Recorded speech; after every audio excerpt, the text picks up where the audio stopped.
Dois detalhes importantíssimos que até caíram no Enem 2018, se eu não me engano, ou 19, não, 2018, do nosso amigo Agostinho. Primeiro é a questão do mal, certo? Vou botar uma setinha aqui para o que ele fala sobre o Platão, certo? Então, primeiro é a questão do mal. Na visão de Santo Agostinho, o mal não existe. Oh God! Não, ele existe. Mas enfim, na realidade, o mal para ele é a ausência do bem. Então, o mal, de fato, é algo que não existe, que não foi criado. Aí vem um ponto central. Por que o mal não pode ter sido criado? Porque foi Deus que criou todas as coisas. E Deus é essencialmente bem. Eu não disse bom apenas, adjetivo. Deus é bem. Eu falei bom adjetivo, né? Então bem substantivo. Deus é bem, então não tem como ele ter criado algo que é contrário a si mesmo. Por isso que o mal não existe, certo?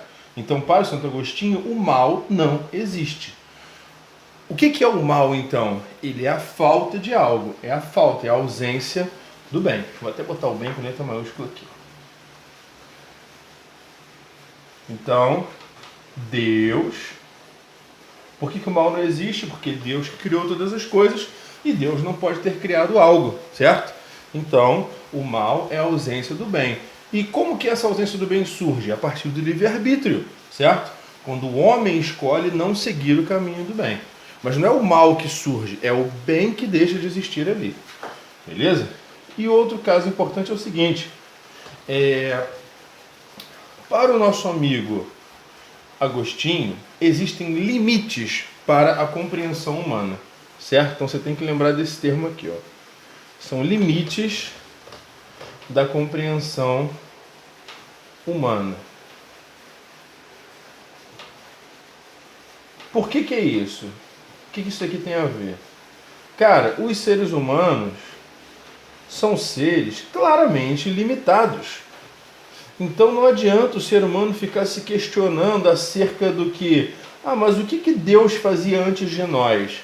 Por que Deus nos criou? Por que Deus... O que será Deus? Quem é Deus? Como ele é? Ele é bonitão? Isso tudo para o Santo Agostinho não faz sentido. A nossa compreensão é limitada ao ser humano e ao mundo como a gente conhece. O que existia antes não tem como nós sabermos, a gente não está vendo, não tem contato.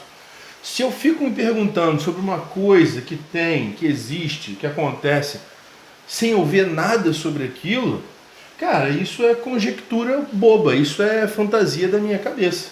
Então, de novo, para o nosso amigo Agostinho, o ser humano não tem o direito, intelectualmente falando, de ficar se questionando sobre o que Deus fazia antes de nós, antes de nos criar, antes de criar o mundo.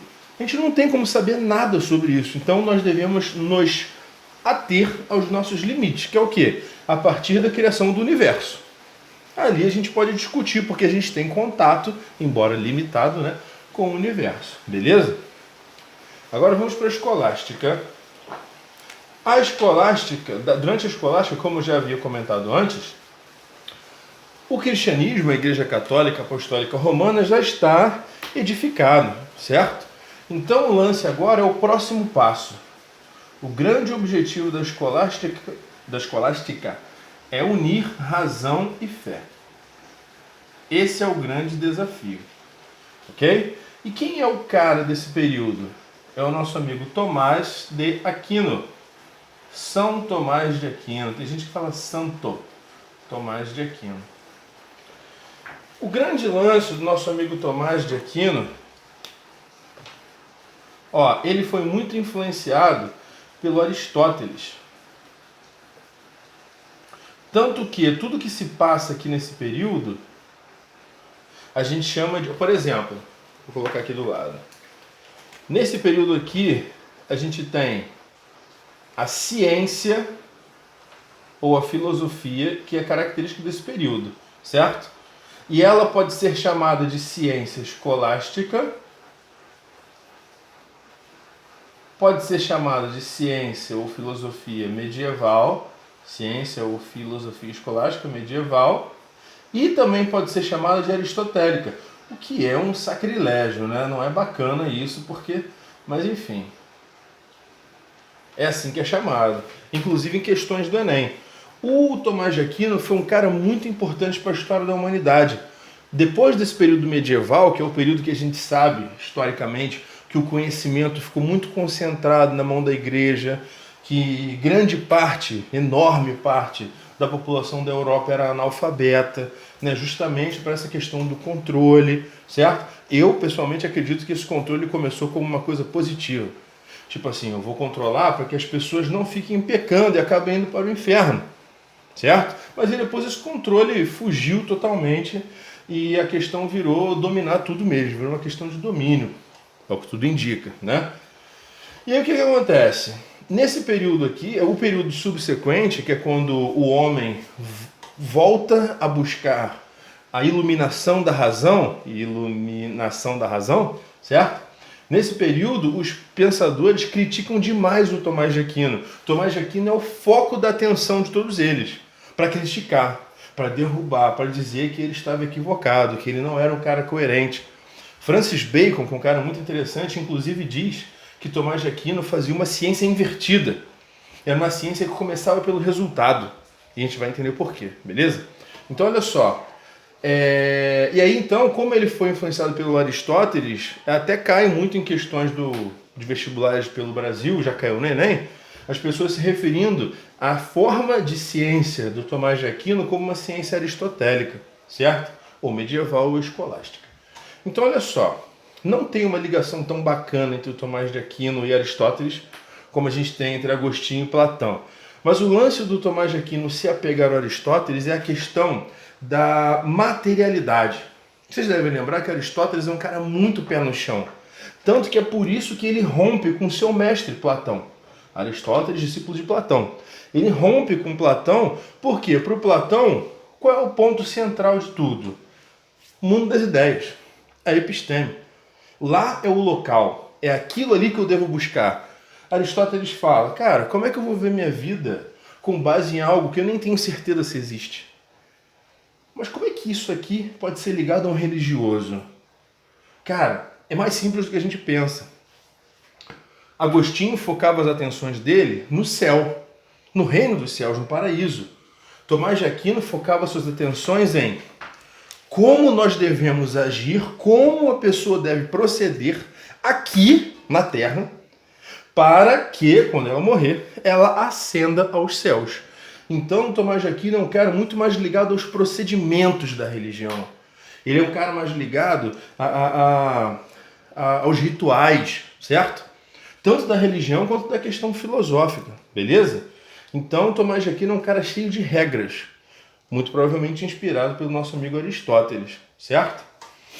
E é nele também que surge um conceito fundamental, que eu até já comentei agora há pouco, só não dei o nome, que é o de verdade revelada. A verdade revelada é uma verdade que é oposta à verdade descoberta. Verdade descoberta. Vou ficar até abreviado no cantinho, porque não é importante.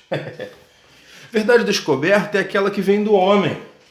É aquela verdade que vem da ciência, do que o homem estuda e consegue descobrir. Isso aqui você pode questionar, beleza, veio do homem. E a verdade revelada? É aquela verdade que vem direto de Deus. Por isso, ela não pode ser questionada. E isso é um problema gigantesco quando a gente fala de ciência. Eu tenho minhas respostas aqui. Ah não, você não pode questionar porque veio de Deus. Caramba, e Deus se comunicava através de qual instituição? Da igreja. Então isso acabou dando um poder para a igreja fora do comum. Talvez aqui que tenha surgido, na minha opinião, né, o pessoal, foi aqui que surgiu o descontrole, porque é poder demais para uma instituição que é regida por pessoas, certo? Então, assim sendo, por isso que o Francis Bacon, que a gente vai ver depois, né, é um camarada que critica muito a ciência desse período, da escolástica, porque ele diz que é invertida. Primeiro, você tem a verdade revelada, que vem de Deus, para os estudiosos da Igreja Católica.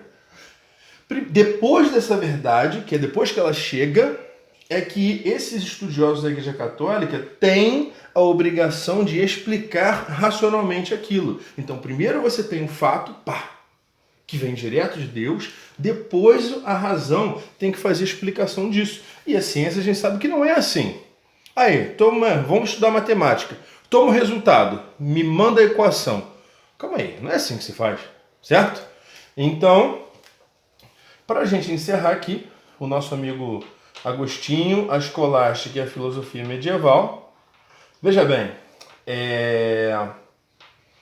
tem um conceito importante aqui para a gente não pode esquecer, o objetivo é unir razão e fé, ok, mas a razão, para o nosso amigo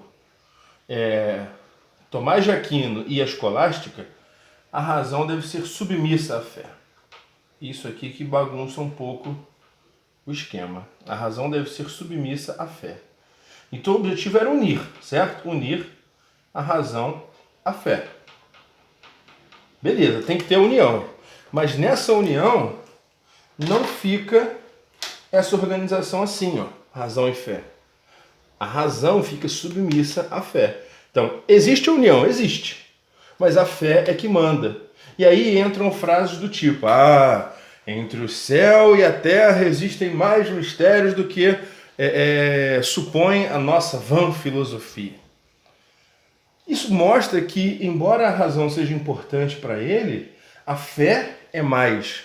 E a razão deve ser submissa à fé, tá certo. E com isso, cara, muitas coisas que a gente não consegue explicar entram para o terreno da fé. E isso acaba se tornando uma questão política. A gente tem um problema grande, entendeu?